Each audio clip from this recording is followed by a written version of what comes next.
Lelo Nishmat, Dr. Chaim Abigzer, Bar Mini. B. Mal velo para, Amar Rav Avina, Amar Rabbi Yirmiyah bar Abba, Amar Rav, Basar achofet rov govo shel atara, v'imaya baal basar. Alors on parle de la Gemara ce matin, un bébé qui a été circoncis.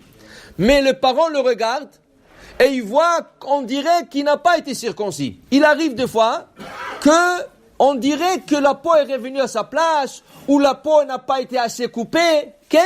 Alors, qu'est-ce qu'on fait dans ce cas? Est-ce qu'il faut recirconcire? Qu'est-ce qu'on fait dans ce cas? Alors, d'abord, on appelle ça Katan Hamesurbal Babasar. On appelle la chair qui est épaisse sur l'organe génétical.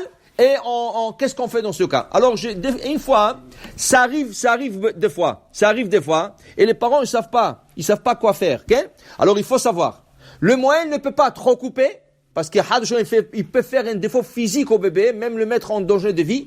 Le moyen ne peut pas moins couper, parce que s'il reste de la peau, excès de peau, c'est comme s'il n'a rien fait.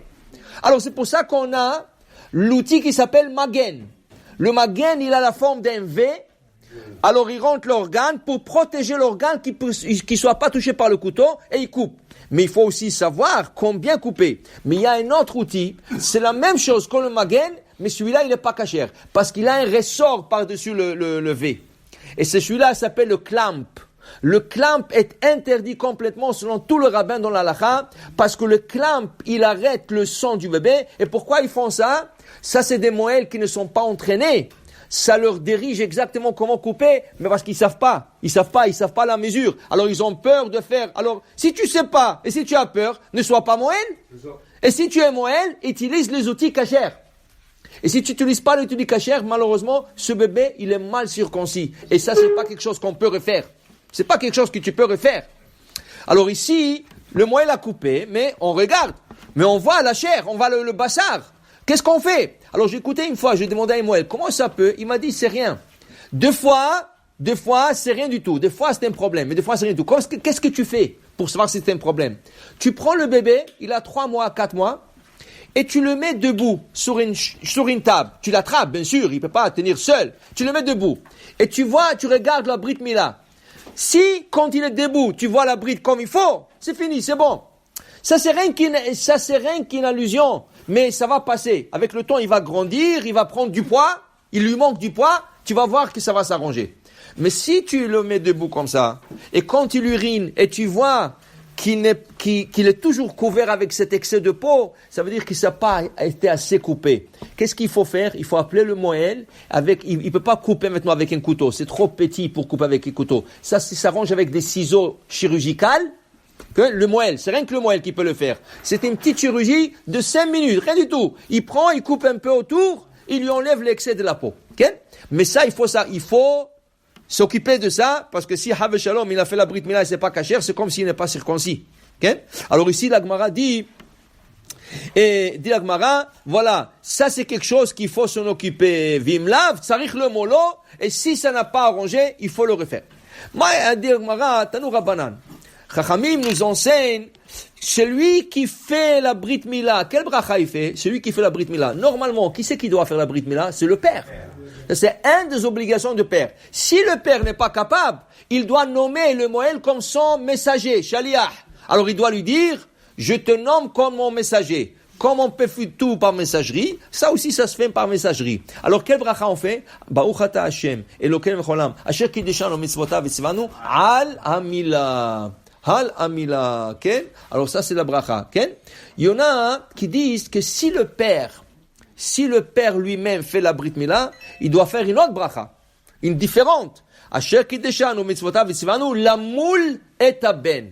Vient le Rav Chida, il dit non, que ce soit le père, que ce soit un moël, toujours la bracha c'est al amila. Pourquoi? Le mot al, en valeur numérique c'est 100. Aïn, c'est en valeur numérique 70. Lam est en valeur numérique 30, ça fait 100. 100! Parce qu'Abraham Avinu s'est circoncis à 100 ans.